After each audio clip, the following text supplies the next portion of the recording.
Hey guys, it's Dr. Green, the Rose Scholar. Before we get started, I want to remind you, hit subscribe down below, hit notification bell, and leave a comment and share this video, especially this one, drivers. It's a lot about safety and driving in high winds and everything. And new drivers, you might want to look at it and pay close attention to the part, special part about wind seal and everything, and see what I'm talking about. Have a good one.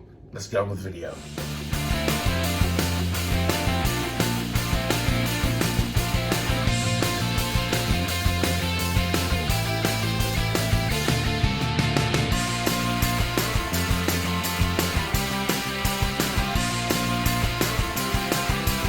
Everybody, it's Dr. Green, the Rose Scholar, come back at you again. Yes, I'm dressed in the same shirt you seen in the last video because I'm doing a whole bunch of videos ahead of time while I'm sitting here waiting on my truck to get repaired anyway.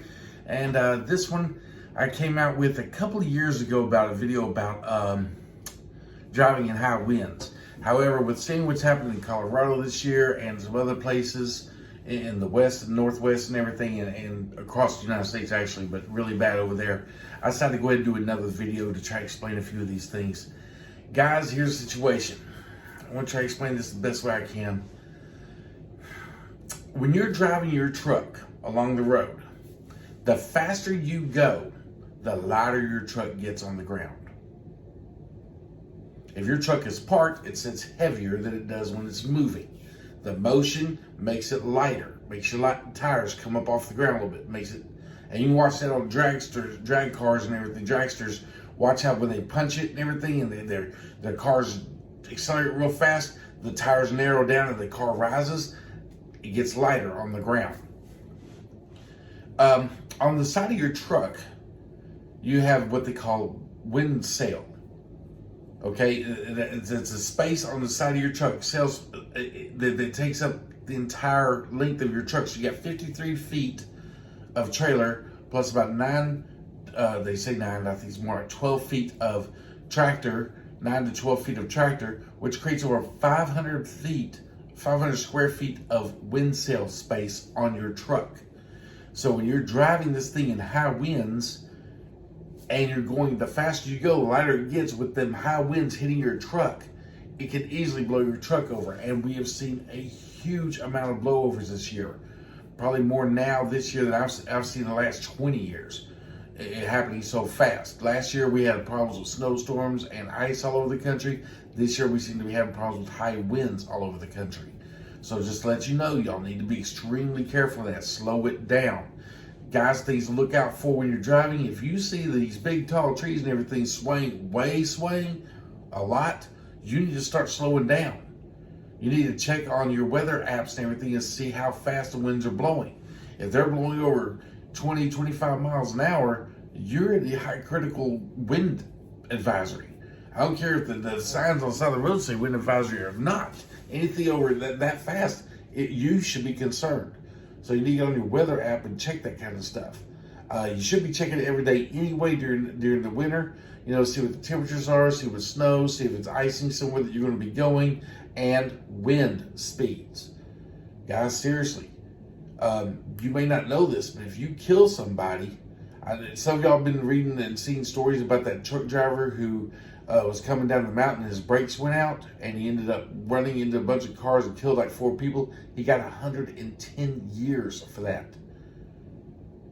It's manslaughter. It's negligence. Negligent homicide. Manslaughter.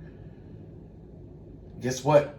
If you're driving your truck and it blows over and it kills someone, same thing. It's negligent homicide. You're still considered negligent for driving in those high winds. And they're going to hold you responsible. And no job out here is worth that to you. So yeah, guys, you need to be paying very close attention to these wind speeds and everything and how fast you're going. You need to look at the grass, see how hard it's blowing, the grass next to you if it's tall enough. Check these wind socks and everything, and be sure to check your app. You know, if you feel your truck got to go and blowing side to side, slow it down. These trucks are not supposed to feel like they're blowing side to side. You know, I mean, it's okay to get a little, a little whatever. But if you feel like you're moving like this or something, you need to slow down. And if it gets too hard out there, you need to stop. You need to pull over and park.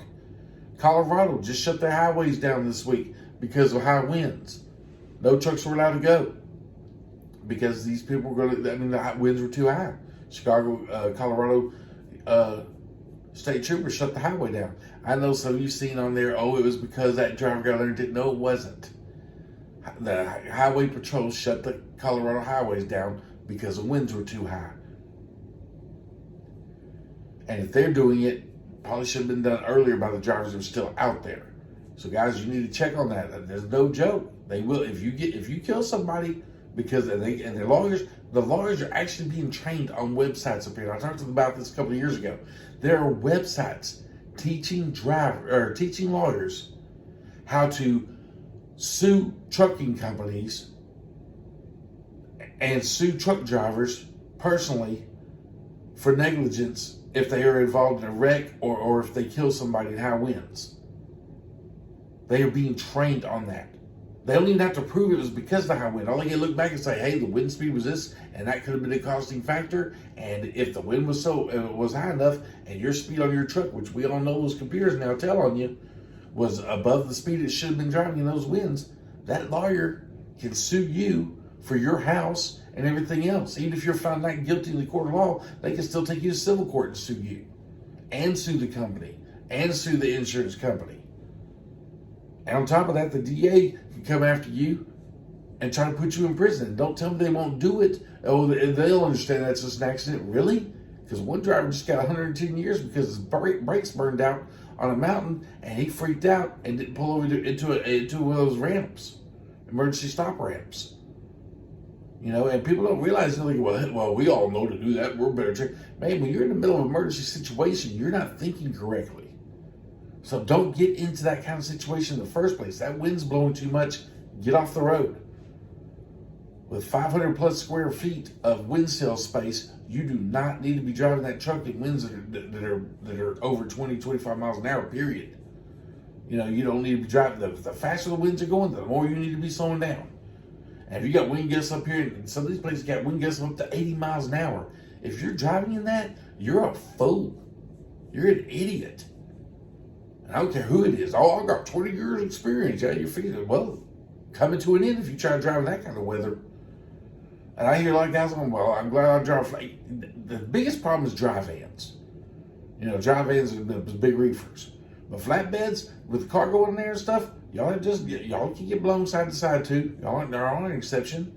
Guys and tankers and everything, y'all need to make sure your hoses are in those troughs and strapped down. And don't tell me, oh, I will strap mine down. Somebody isn't, because I see it all the time. And every once in a while you'll see that going on the road. You'll see one of those fuel tankers hoses out in the middle of the highway or something where someone didn't tie it down, didn't make sure it was tied down. You know, with the high winds, you better make sure. And guys, if you're brand new drivers or you're thinking about driving, you're coming out here or something, you really need to be aware of what's happening out here. And because they don't teach you that much about the highway. I mean, they tell you a little bit about it in driving school, but guys, you got to understand the significance of that. You know, you get in a wreck and someone dies, that's manslaughter, negligent homicide. And you could go to prison for a long time. You know, that's a guy in California or Colorado that just got 110 years. Crazy. The DAs went after him with a vengeance. And for some reason, everyone's going after truck drivers right now. So guys, y'all need to remember that. New drivers, y'all need to be really aware of it. Older drivers, don't forget. You know, we get complacent out here. But anyway, I want to come in and do that little quick video, you know, about the high winds and things you need to do. Slow it down. If it feels like it's still blowing your truck, pull over, get off the road. Don't take a chance. There's no reason to kill someone or for you to get killed or for someone to be able to sue you for your house and everything else. Because here's the thing, people always go, well, I got insurance. Attorneys can go after the insurance, but if you got a big, nice bank account, and so your truck drivers own your own companies and own multiple trucks and everything, you think you're protected because you're LLC? No, you're not. They can still come after you personally if you're the driver of the truck. Then you're going to lose your house, your cars, your bank accounts, and everything else. Slow it down at high winds. It's not worth it. Anyway, that's what I wanted to get this video out here about because of the situation we're having this year. It seems like a lot of high winds and everything, and you need to be ready for it. Talk to y'all later.